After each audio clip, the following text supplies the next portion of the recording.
ಶಾಸಕ ಆನಂದ್ ಸಿಂಗ್ ಮೇಲೆ ಹಲ್ಲೆ ನಡೆಸಿ ತಲೆಮರೆಸಿಕೊಂಡಿರುವ ಕಂಪ್ಲಿ ಶಾಸಕ ಗಣೇಶ್ಗಾಗಿ ಪೊಲೀಸರು ಮುಂಬೈ ಗೋವಾದಲ್ಲಿ ಹುಡುಕಾಟ ನಡೆಸಿದ್ದಾರೆ. ವಿಧಾನಸಭೆ ಅಧಿವೇಶನಕ್ಕೆ ಕಾಂಗ್ರೆಸ್ ಅತೃಪ್ತ ಶಾಸಕರು ಗೈರು ಹಾಜರಾಗುವ ಸಾಧ್ಯತೆ ಇದೆ ಎನ್ನಲಾಗುತ್ತಿದೆ. ಇದೇ ವೇಳೆ ಕಾಂಗ್ರೆಸ್ನಿಂದ ಅಮಾನತುಗೊಂಡಿರುವ ಕಂಪ್ಲಿ ಶಾಸಕ ಜೆಎನ್ ಗಣೇಶ್ ಕೂಡ ಅತೃಪ್ತ ಶಾಸಕರೊಂದಿಗೆ ಗುರುತಿಸಿಕೊಂಡಿದ್ದಾರೆ ಎನ್ನಲಾಗಿದ್ದು, ಒಂದು ವೇಳೆ ಅಧಿವೇಶನಕ್ಕೆ ಬಂದರೆ ಅವರನ್ನು ಪೊಲೀಸರು ಬಂಧಿಸುವ ಸಾಧ್ಯತೆ ಇದೆ. ಹೀಗಾಗಿ ಅಧಿವೇಶನಕ್ಕೆ ಬರೋದು ಬಹುತೇಕ ಡೌಟ್ ಎನ್ನಲಾಗುತ್ತಿದೆ.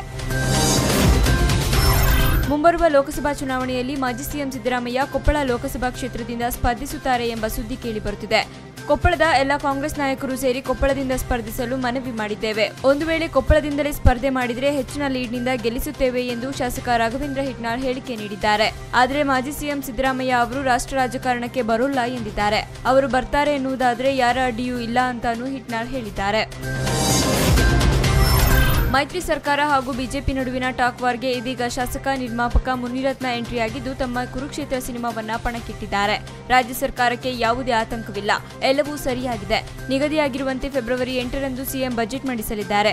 ಒಂದು ವೇಳೆ ಅವರು ಬಜೆಟ್ ಮಂಡಿಸದಿದ್ದರೆ 50 ಕೋಟಿ ರು ವೆಚ್ಚದಲ್ಲಿ ನಿರ್ಮಿಸಿರುವ ಕುರುಕ್ಷೇತ್ರ ಚಿತ್ರವನ್ನ 5 ಕೋಟಿ ರೂಪಾಯಿಗೆ ಬಿಜೆಪಿಗೆ ಬಿಟ್ಟುಕೊಡುವುದಾಗಿ ಮುನಿರತ್ನ ಘೋಷಿಸಿದ್ದಾರೆ.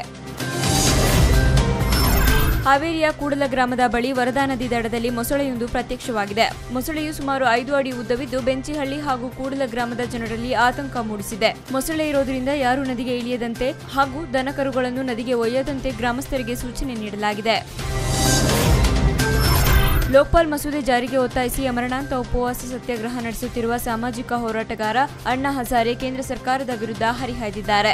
ತಮ್ಮ ಸ್ವಗ್ರಾಮ ರಾಲೇಗಣಸಿದ್ದಿಯಲ್ಲಿ ಜನವರಿ 30ರಿಂದ ಅನಿರ್ದಿಷ್ಟಾವಧಿ ಉಪವಾಸ ಸತ್ಯಾಗ್ರಹ ನಡೆಸುತ್ತಿರುವ ಅಣ್ಣಾ ಹಜಾರೆ ತಮ್ಮ ಬೇಡಿಕೆಯನ್ನು ಈಡೇರಿಸದಿದ್ದರೆ ಪದ್ಮಭೂಷಣ ಪ್ರಶಸ್ತಿಯನ್ನು ವಾಪಸ್ ನೀಡುವುದಾಗಿ ವಾರ್ನ್ ಮಾಡಿದ್ದಾರೆ.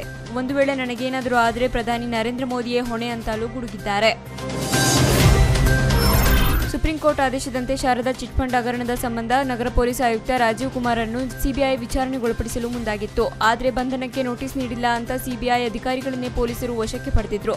ಸಿಬಿಐ ನಡೆಯನ್ನು ಖಂಡಿಸಿ ಸಿಎಂ ಮಮತಾ ಬ್ಯಾನರ್ಜಿ ಸಿಬಿಐ ಕಚೇರಿ ಮುಂದೆ ಅಹೋರಾತ್ರಿ ಧರಣಿ ನಡೆಸಿದ್ರು. ಮೋದಿ ಸರ್ಕಾರದ ವಿರುದ್ಧ ಮಮತಾ ಬ್ಯಾನರ್ಜಿಯ ಹೋರಾಟ ಸಂಸತ್ತಿನಲ್ಲೂ ಪ್ರತಿಧ್ವನಿಸಿತ್ತು. ವಿಪಕ್ಷಗಳು ಸಹ ಲೋಕಸಭೆಯಲ್ಲಿ ಮಮತಾರ ಬೆಂಬಲಕ್ಕೆ ನಿಂತಿವೆ. ಬಹುಭಾಷಾ ತಾರೆ ಭಾನುಪ್ರಿಯಾ ಅವರು ತಮ್ಮ ಮನೆಯಲ್ಲಿ ಅಪ್ರಾಪ್ತರಿಗೆ ಕಿರುಕುಳ ನೀಡಿದ ಆರೋಪ ಎದುರಿಸುತ್ತಿದ್ದಾರೆ.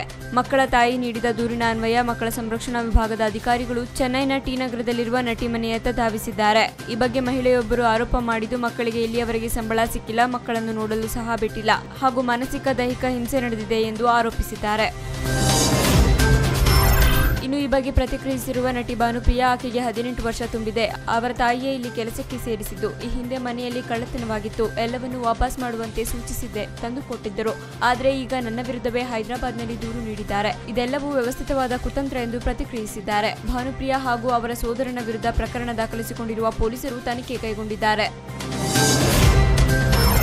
ಆಕ್ಷನ್ ಪ್ರಿನ್ಸ್ ಧ್ರುವ ಸರ್ಜಾ ನಟನೆಯ ಆಕ್ಷನ್ ಕಮ್ ಥ್ರಿಲ್ಲರ್ ಪೊಗರು ಚಿತ್ರದ ಶೂಟಿಂಗ್ ಶುರುವಾಗಿದೆ. ಹೈದರಾಬಾದ್ನ ರಾಮೋಜಿ ಫಿಲ್ಮ್ ಸಿಟಿಯಲ್ಲಿ ಚಿತ್ರತಂಡ ಭರ್ಜರಿ ಸೆಟ್ ಹಾಕಿದ್ದು, ಶೂಟಿಂಗ್ ಭರದಿಂದ ಸಾಗುತ್ತಿದೆ. ಧ್ರುವ ಸರ್ಜಾ ಜೊತೆಗೆ ನಟಿ ರಶ್ಮಿಕಾ ಕೂಡ ಶೂಟಿಂಗ್ನಲ್ಲಿ ಭಾಗಿಯಾಗಿದ್ದಾರೆ.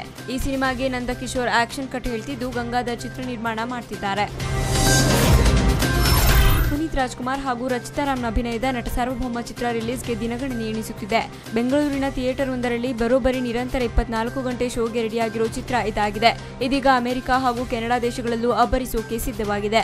ಚಿತ್ರ ಫೆಬ್ರವರಿ 8ರಂದು ಪ್ರೀಮಿಯರ್ ಶೋ ಕಾಣ್ತಾ ಇದೆ. ಈ ಮೂಲಕ ವಿದೇಶದಲ್ಲೂ ನಟ ಸಾರ್ವಭೌಮನ ಖದರ್ ತೋರಿಸಲಿದೆ.